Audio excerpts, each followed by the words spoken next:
বাজার থেকে যখন বুড়া থুরথুরা লাউ নিয়ে আসে তখন সেই লাউকে কীভাবে জীবন্ত রূপ দিলাম সেটাই তোমাদের সাথে শেয়ার করতে চলে এসেছি। তো হ্যালো এভরিওয়ান, আসসালামু আলাইকুম। কাছে দূরে দেশ ও দেশের বাইরে যে যেখান থেকে আমার ভিডিওটা দেখছো সবাইকে এআর কুকিং হাউজের পক্ষ থেকে স্বাগত জানিয়ে আজকে নতুন একটা ভিডিও শুরু করছি। তো যাই হোক, ভিডিওতে প্রথমেই আমি লাউটাকে দেখিয়ে নিয়েছি আর মাংসটাকে দেখিয়ে নিয়েছি। তো এখানে আমার 1 কেজির মতো তেল চর্বি হাড়ওয়ালা মাংস ছিল। তো সেই মাংসটাকে আমি ভালোভাবে ধুয়ে নিয়েছি। আর এখানে আমি পেঁয়াজ মরিচ প্রেশার কুকারে দিয়ে ভালোভাবে ভেজে নিয়ে এখানে আমি 1 চামচ আদা বাটা, 1 চামচ রসুন বাটা, 1 চামচ ধনিয়া গুঁড়া, 1 চামচ হলুদ গুঁড়া, 1 চামচ মরিচ গুঁড়া সব কিছু উপকরণ দিয়ে আমি ভালোভাবে এটাকে কষিয়ে নিচ্ছি। এখানে গরম মশলাও আমি বেটে দিয়েছি। তো যাই হোক, মশলাটাকে ভালোভাবে কষিয়ে নিচ্ছি আমি এখানে। তো আজকে আমি সম্পূর্ণ রান্নাটা আমি প্রেশার কুকারে করব। যেহেতু মাংসটাও আমার হাড় আর লাউটাও একটু বুড়া হয়ে গেছে, এই জন্য আমি পুরো মাংস রান্নাটাই আমি প্রেশার কুকারে করব। তো প্রেশার কুকারে কীভাবে রান্নাটা করছি তোমরা দেখতেই থাকো। তো প্রথমে আমি হাড়ওয়ালা মাংসটাকে আমি একটু কষিয়ে নিচ্ছি। তো বাজার থেকে যখন এই লাউ নিয়ে এসেছিলো আমার জামাই, এটাকে কেটে দেখার পরে দেখি এর ভিতরে শুধু গাছ হওয়া বাকি আছে। তো সেই লাউ আমাকে ফেলে দিতে বলছিল। তো আমি বলছি যে না, ফেলে দিব না, দেখি এই লাউকে কিভাবে জীবন্ত রূপ দেওয়া যায় সেটাই চেষ্টা করব।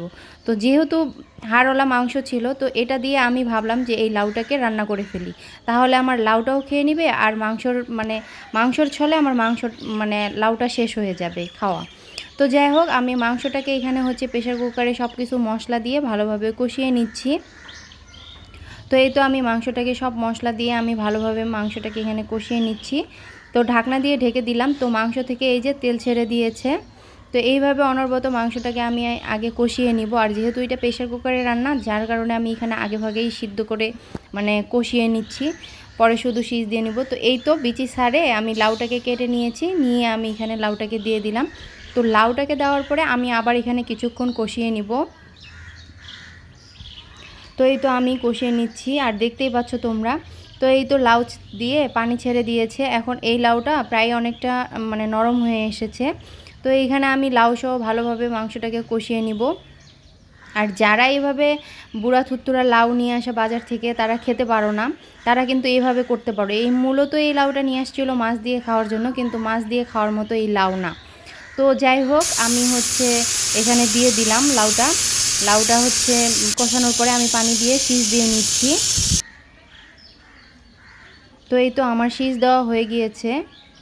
এই তো দেখতে পাচ্ছ লাউ আর মাংস পুরোটাই অনেকটা সিদ্ধ হয়ে গেছে। এখন আমি একটু ঝোলের পানিটা কমিয়ে নিব।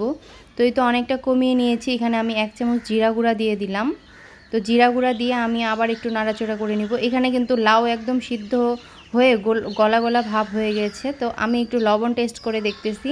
তো লবণ আমার কাছে কম মনে হচ্ছিল, যার কারণে অফ ক্যামেরাতে আমি 1 চামচ লবণ দিয়ে দিয়েছিলাম আবার। তো রান্নাটা আমার প্রায় হয়ে গিয়েছে। তো দেখতেই পাচ্ছ বন্ধুরা কতটা ইয়ামি আর কতটা লোভনীয় হয়েছে। যেখানে লাউ আমাকে ফেলে দিতে বলছিল, সেই লাউ দিয়ে মাংস রান্না করার পরে এই তরকারি নিয়ে টানাটানি হয়ে যায় আমাদের দুজনের মধ্যে।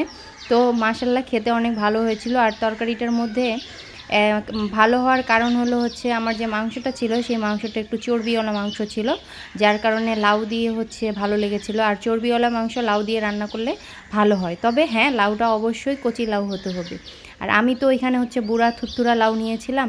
তো যাই হোক, আমারটাও ভালো হয়েছিল। ভিডিওটা যদি তোমাদের কাছে ভালো লেগে থাকে, লাইক কমেন্ট শেয়ার করো। আসসালামু আলাইকুম, ধন্যবাদ সবাইকে।